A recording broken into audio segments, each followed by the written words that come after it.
Well, hello, my friends. We're here on another video, on another day. They're coming out fast and furious. The only problem is trying to title the videos and figuring out what the hell to say. While it's on the build period, it's like, okay, I know what to talk about here.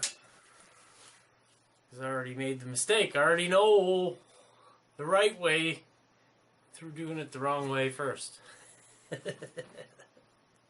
Anyways, so speaking of titles and coming up with names, Toilet Paper Lou got changed to Swedish Water Trick because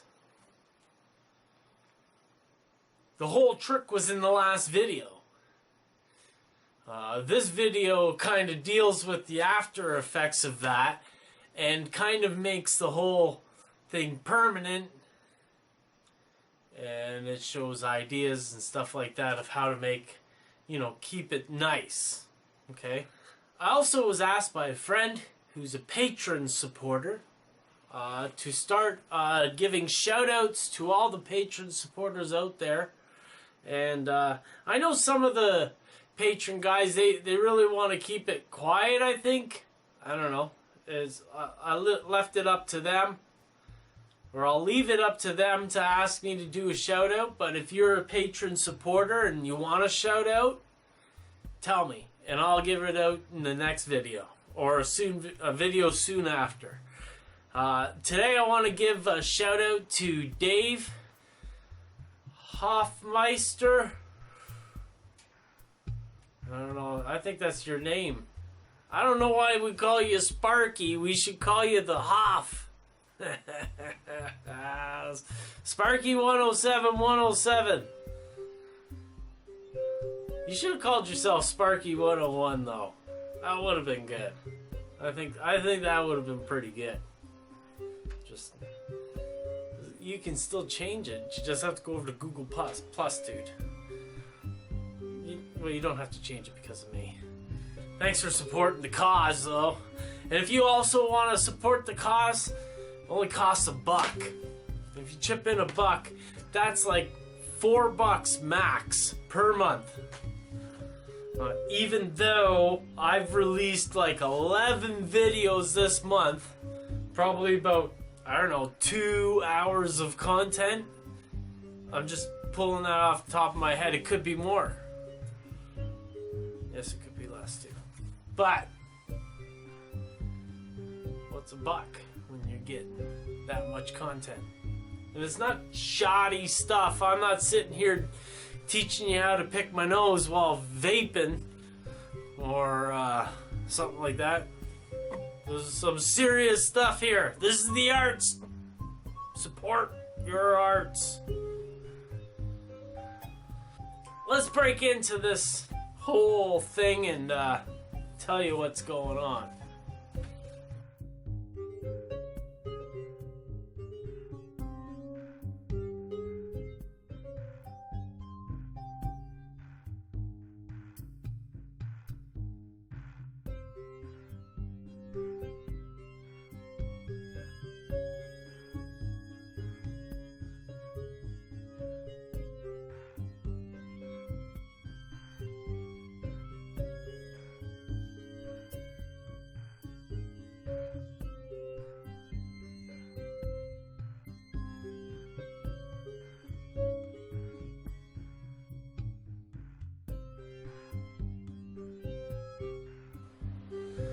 Okay, so our toilet paper extraordinary project here has come to a cured point. What the hell am I talking about? It's dry. So the next step is to paint it out, and I kind of just paint it really unrealistically at the start here, and you really only find this stuff out in hindsight. It's like, oh, this far away from land, it's gonna be black. It's gonna be pretty deep, man. But even under the water, the land is undulated, so it's not really black all the way across in a line like that. And I fixed that later on in the process. Don't worry. But the first step to this paper towel trick is to really paint the top of it. And you know, like I said in an earlier video, using your spray bottle with a little bit of soap in it will help you to spread your paint out farther. You know, you really don't have to paint a super thick coat of paint on this toilet paper to get it to the color that you want.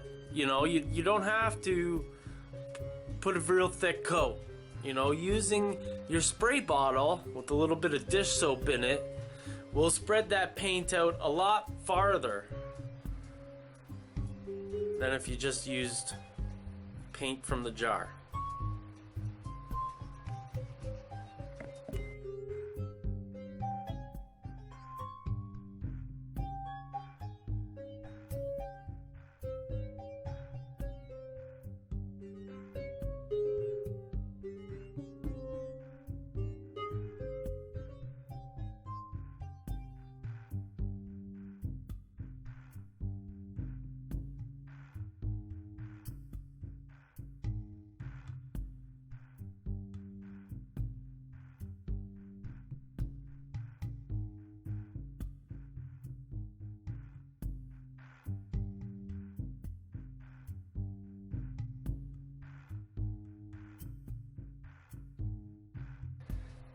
You know, I'd also love to tell you what color of green this is, but I kind of mixed it myself from leaf green. Well, I had an old bottle of black paint that I put leaf green into it, and the paint just turned out to be army green in the end. Now, I don't know if that's a perfect mixture to make army green, but it sure looks good to me. And, you know, our water is not the ocean. You know, this is the Old Bay District, okay? So I shouldn't have to say too much about what the color of the water is going to be. However, if it turns out brown, it's probably going to work. It's not the kind of place that you're really going to want to swim with the family. But when you're a teenager, you probably went out there and swam all the time. You know, trying to get the girls in their bathing suits. I know what it is like, my friends.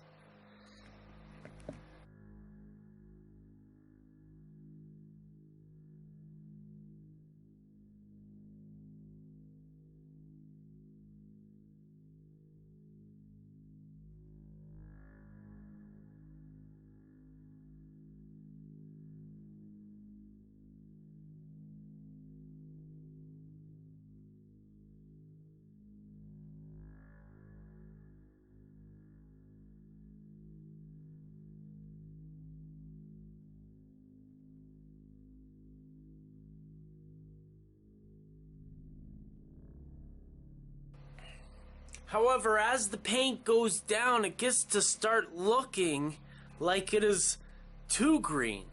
And, you know, this comes to the point where,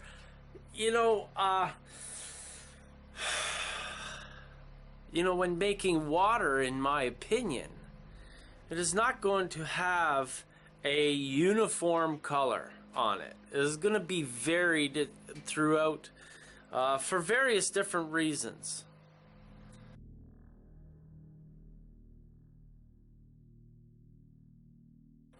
So taking the paint and mixing it a bit with the black more gives it a lot of a tone,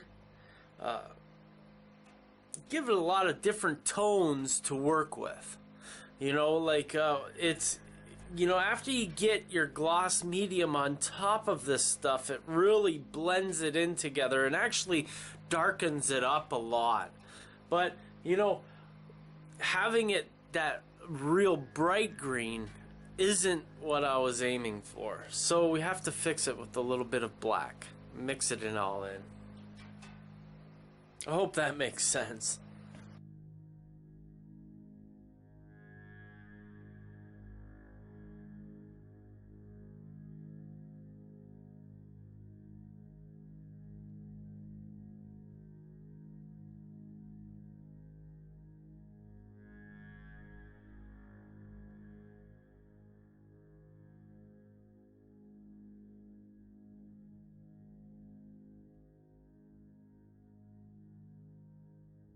When you're done painting the toilet paper, let the paint dry completely so it doesn't mix with the gel. My dad says that it can mix with the gel just fine, but he doesn't want it to. Thanks, Jesse.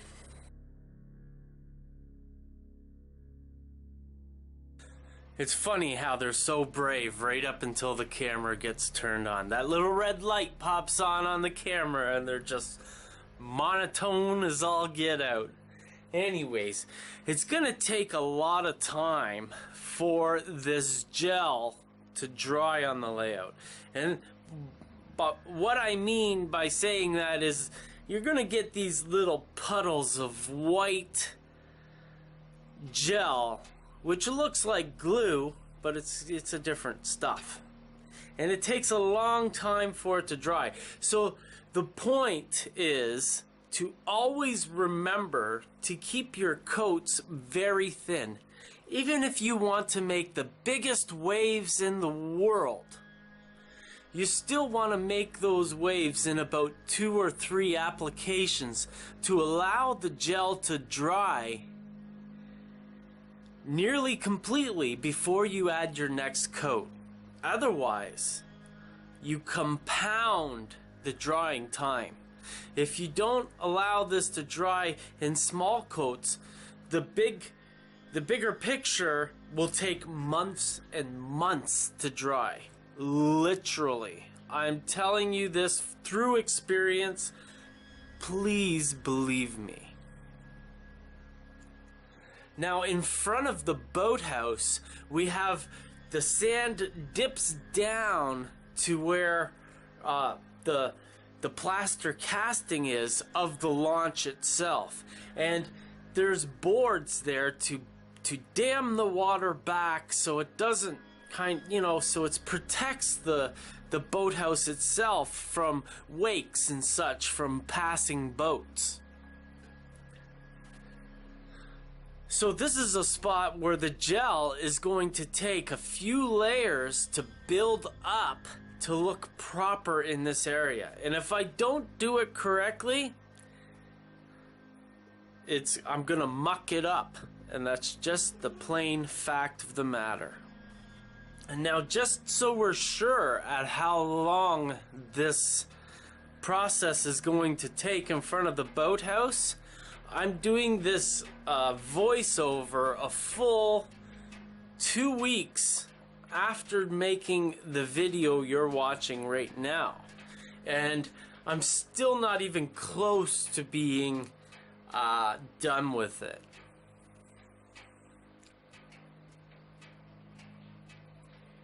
It's actually the one spot where I could really screw up this whole water. And I know that because I've messed up a few projects in the past. Another spot that I really want to focus on getting right in the beginning is underneath the dock at the boat launch, or at the public boat launch, and underneath the dock on the shipyard. Man, these locations, they all have a name, but I gotta remember them. Now I want to get the gel underneath these areas nicely so that I don't have to worry about them after.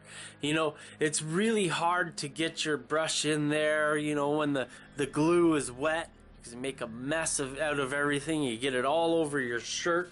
Ask me how I know.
Now once I've got all these trouble areas sorted out, and I start painting the body of water that you see,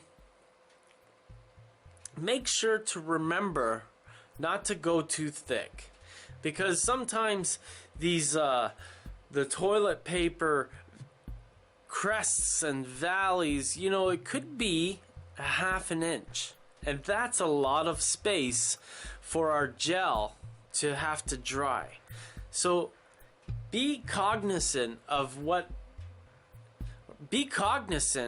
about how thick the layer is when you're putting it in these little crevices.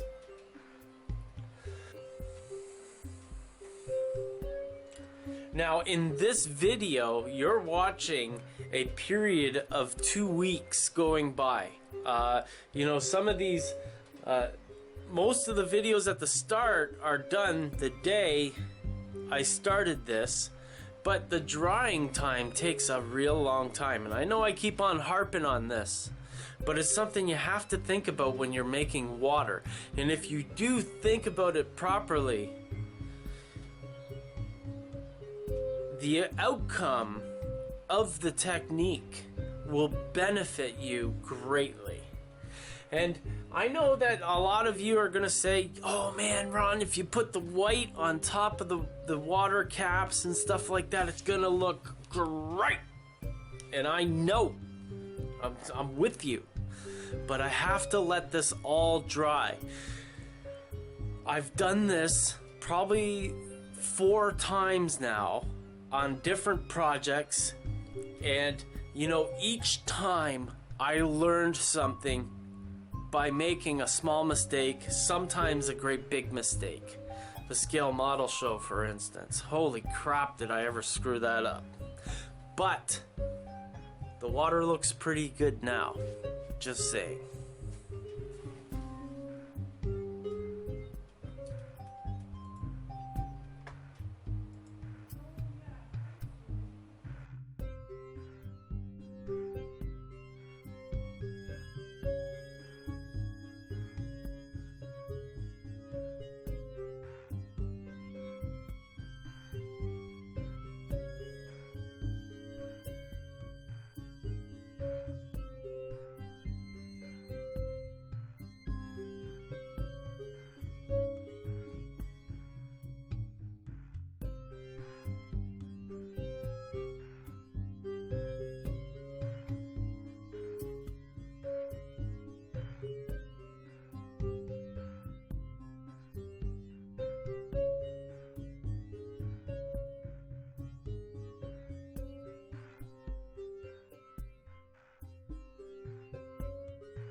So that wraps up this video. I know you might have wanted me to get a lot farther in this video, get a lot more information out, but these videos are a raw representation. These videos are a raw representation of what happens in the shop. You know, when I'm working on a project, I'm trying to keep these videos as full as possible. I don't want to cut out all the raw model building. That's what these old Bay District videos are all about. The Fine Scale Model series is all about time and effort. And if I cut out all the middle parts in these videos, you'll never see that it took hours and hours and hours and hours to build this model. Whereas you can pull out a plastic kit and put it together in one night, call it a day, and say, you know what, I did a great job on this. And maybe you did. Maybe it looks wonderful. But the key and point of fine scale modeling is that you are investing your time. A lot of people just invest their money, but that's not where you should be investing things. If you invest your time, effort, and a little bit of your inspiration, your modeling is gonna go to places you never dreamed possible. Believe me. Now, if you like these videos, please consider becoming a patron. I cannot believe how many people have become patrons in the last few months. It's pretty darn humbling, I'll tell you that right now. And each time somebody else becomes a patron, you know, this kid Ron starts thinking to himself, holy crap, you've been making crap videos and people are paying for them now, so you have to make them better. It's a real effect. It's a real effect of getting the money. Is like, holy smokes, I'm gonna have to start taking this serious now. Well, if you become a patron, I'll give you a shout out. I don't know. It's a real good cause, man. It's only $1. If you want it to be $1, if you give $5, man, dude, thank you. But whatever, I'm good with $1. That's it. Hope you liked the show. Hope you liked the video. I'll talk to you next time. My name's Ron Pare. Thanks for watching.